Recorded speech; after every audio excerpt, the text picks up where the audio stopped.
Hai, assalamualaikum. Terima kasih sudah klik video ini. Gimana nih kabarnya teman-teman? Semoga semua selalu sehat, bahagia, dan juga tentunya diberikan kelancaran rezeki. Amin.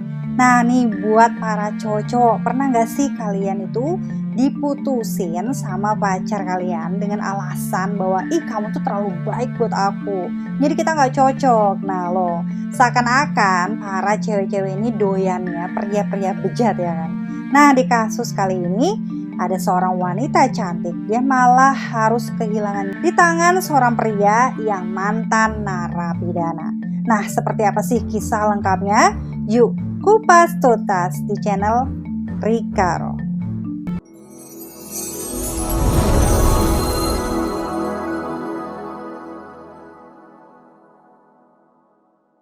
Risna Apriliandini atau biasa dikenal dengan panggilan Nanay Berlin. Dia adalah seorang gadis cantik berusia 22 tahun yang tinggal di kampung Panyaungan, Desa Cilenyi Wetan, Kabupaten Bandung, Jawa Barat. Menurut sahabat dekatnya, Nanay dikenal sebagai sahabat yang baik. Dia murah senyum, supel, dan itulah yang membuat ia mempunyai banyak teman di mana-mana. Bahkan karena banyaknya teman Nanay ini kerap kali menginap dan bahkan tidak pulang ke rumah selama berhari-hari. Nanay mempunyai pacar, yaitu seorang pria yang bernama Dono Gomgom Sibarani. Ia berbadan mungil dengan tubuh yang dipenuhi oleh tato. Sedikit informasi, untuk saat ini Dono sudah berusia sekitar 33 tahun. Ia tinggal bersama keluarganya di sebuah rumah yang tidak jauh dari kediaman Nanay. Untuk kesehariannya sendiri, Dono adalah seorang pekerja serabutan. Namun bila sedang tidak ada job, Dono memilih untuk keluyuran dan juga nongkrong bersama teman-temannya. Beberapa temannya mengatakan, Dono dikenal sebagai seorang pria yang sangat kasar, arogan, sering berkelahi, dan bahkan mempunyai musuh di mana-mana. Menurut data dari pihak kepolisian, ternyata Dono merupakan seorang mantan narapidana yang sudah 9 kali bolak-balik keluar masuk penjara. Namun dalam wawancara bersama dengan media, pihak kepolisian sama sekali tidak pernah membeberkan kasus apa saja yang pernah dilakukan oleh Dono. Yang pasti, Dono ini sering melakukan berbagai tindakan pidana. Teman-teman Dono dan Nanay, mereka baru menjalin hubungan selama kurang lebih 2 bulan. Perkenalan awal mereka berdua dimulai ketika Dono yang pada kala itu berkunjung ke salah satu temannya. Kemudian temannya ini mengenalkan Nanay kepada dirinya. Lalu mereka pun menjadi sepasang sejoli yang saling mencintai. Bahkan mereka ini sering sekali menghabiskan waktu bersama-sama, berfoto mesra, dan juga sering menginap berdua. Menurut keluarga Nanay, Dono dikenal sebagai sosok pria yang setia, humoris, perhatian, tapi terkadang dia terlalu posesif dan bahkan temperamental. Nah, diketahui ternyata dia ini sering mengeluarkan kata-kata yang begitu kasar, bahkan sampai memukul Nanay jikalau ada permasalahan yang disengaja maupun tidak disengaja. Sampai pada akhirnya nih teman-teman, hubungan mereka berdua pun kian hari semakin berantakan. Dono yang pada kala itu sangat menyayangi Nanay, dia kemudian merasa begitu cemburu karena mengetahui bahwa Nanay sepertinya tengah berselingkuh dengan laki-laki lain. Kecurigaan Dono mulai memuncak ketika dirinya ini sempat membaca sebuah pesan teks di handphone Nanay dari seorang lelaki yang tidak ia kenal. Akhirnya, dikarenakan rasa sakit hati inilah, Dono pun menyiapkan surprise mengerikan untuk Nanay. Pada tanggal 2 Maret 2022 sekitar siang hari, seperti biasa Nanay dan Dono bertemu di tempat kediaman Dono. Saat di sana, mereka ini hendak membahas tentang permasalahan hubungan asmara mereka berdua. Namun, dikarenakan di dalam rumah Dono ini sedang begitu ramai, Dono kemudian mengajak Nanay untuk menyelesaikan masalah tersebut di hotel saja. Dan di hari yang sama, pada malam harinya, Dono mengajak Nanay untuk check-in di dalam sebuah hotel yang bernama Melati Hotel, yaitu sebuah hotel sederhana yang berlokasi di kawasan Kosambi, Kota Bandung. Sesampainya di dalam kamar, Dono kemudian kembali membahas tentang perselingkuhan yang sudah dilakukan oleh Nanai. Namun Nanai tetap kekeh mengatakan bahwa pria tersebut bukanlah selingkuhannya, melainkan ia hanya teman biasa aja gitu. Perdebatan itu pun semakin memuncak ketika Nanai dengan penuh emosi dia langsung menampar pipi Dono.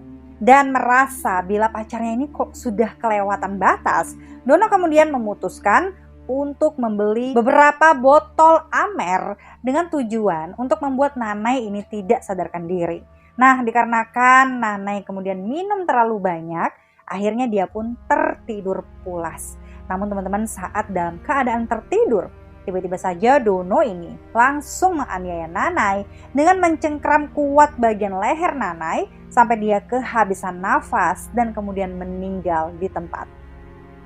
Mengetahui bahwa sang kekasih ini sudah meninggal, Dono pun langsung menelpon salah satu sahabat dekatnya yang bernama Dian Permana atau biasa dikenal dengan nama Rimbil. Menurut informasi nih teman-teman, Rimbil sendiri adalah seorang pria yang masih berusia sekitar 25 tahun. Dia ternyata sama seperti Dono. Dia juga merupakan seorang mantan narapidana yang sudah beberapa kali keluar masuk penjara. Dan bahkan menurut sebuah laporan catatan kepolisian, diketahui Rimbil bahkan sudah 3 kali masuk ke dalam penjara dengan kasus yang berbeda-beda. Jadi, circle-nya Dono ini seputaran mantan narapidana gitu ya. Saat ditelepon, Dono mengaku bahwa dirinya telah menganiaya kekasihnya di dalam hotel. Dia juga kemudian meminta bantuan kepada Rimbil untuk membuang tubuhnya si Nanai. Nah, setelah mereka ini sepakat, akhirnya mereka bertemu dan mereka pun langsung menggotong tubuh Nanai dengan menaruhnya di bagian tengah jok motor. Jadi seperti dihimpit bonceng 3 gitu ya teman-teman. Nah, awalnya mereka ini berkeliling kota Bandung selama cukup berjam-jam untuk menemukan tempat yang aman nih untuk membuang tubuh Nanai. Dan sampai pada akhirnya mereka berdua pun berhenti di sebuah lahan kosong di Cisaranten Kulon, Kota Bandung. Nah, saat di sana mereka ini membuang tubuh Nanai dengan menyembunyikannya di balik semak-semak ya, dengan posisi bagian tubuh yang tertelungkup. Lalu setelah membuang tubuh Nanai itu, mereka memutuskan untuk tetap bersembunyi di dalam rumahnya masing-masing dan tidak melarikan diri keluar kota. Ya, dengan maksud supaya polisi tidak menaruh curiga kepada mereka berdua. Dan keesokan harinya teman-teman, pada sekitar pukul 6:30 pagi, seorang warga yang kebetulan pada kala itu hendak pergi ke sebuah warung, dia kok merasa curiga karena menemukan ada sebuah gundukan yang ditumpuk oleh baju-baju bekas. Nah, awalnya salah satu warga mengatakan ya itu sepertinya hanyalah sampah saja gitu ya. Namun di saat didekati tumpukan itu, warga itu pun kaget karena dia menemukan ada sepasang kaki yang sudah terbujur kaku. Dia pun langsung berteriak nih teman-teman, lalu meminta tolong kepada warga sekitar dan dilanjutkan melapor kepada pihak kepolisian. Nah, saat pihak kepolisian ini sudah melakukan olah TKP, di sana mereka sama sekali tidak menemukan ada barang bukti apapun. Bahkan identitas milik sang korban ini sama sekali tidak ditemukan. Dan untuk mengetahui siapakah sebenarnya tubuh perempuan ini, akhirnya polisi langsung membawa tubuh itu ke rumah sakit terdekat untuk diotopsi lebih lanjut. Dan dikarenakan terdapat sebuah luka lebam di bagian lehernya, dari hasil otopsi, dokter forensik pun mengatakan bahwa penyebab kematian perempuan ini adalah kehabisan nafas karena dicekik. Nah, untuk mendapatkan identitas aslinya, teman-teman, kala itu polisi langsung menyebarkan nih foto dari tubuh perempuan itu ke beberapa grup di WhatsApp ataupun juga sosial media lainnya.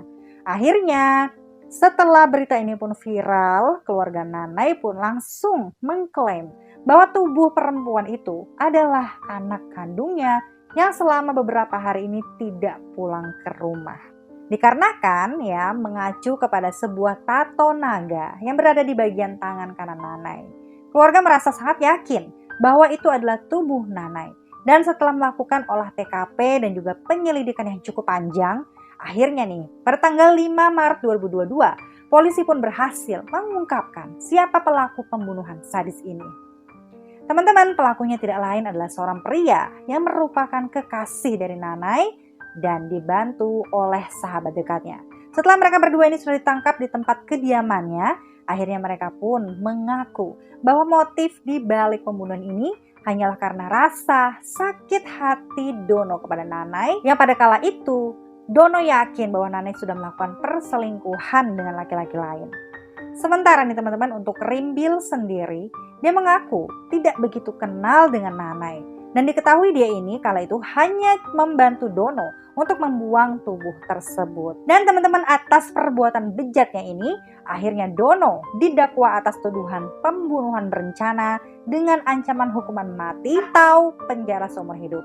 Nah, sementara untuk Rimbil sendiri, dia pun didakwa atas tuduhan membantu jalannya pembunuhan atau kriminal dengan membuang tubuh tersebut gitu ya, dengan ancaman maksimal hukuman penjara dan juga selama seumur hidup. Oke, demikianlah kasus yang sangat sadis dan juga mengerikan ini. Di sini aku sebenarnya sempat terbersit nih teman-teman. Apa jangan-jangan si Dono ini sebenarnya masuk ke dalam kategori psikopat ya? Yang sebenarnya dia cuman kayak lagi kangen untuk melakukan sebuah kejahatan gitu loh. Karena kalau misalnya kita telaah lagi, hampir tidak ada alasan yang kuat nih untuk Dono menganiaya Nanai. Karena perselingkuhan yang dimaksud oleh Dono sebenarnya tidak terbukti ya kan? Atau gimana nih kalau menurut teman-teman? Silakan sampaikan di kolom komentar dengan bahasa yang sopan tentunya. Dan teman-teman ingat untuk selalu hati-hati dan waspada. Selalu jaga kesehatan dan sampai jumpa di videoku selanjutnya. Bye!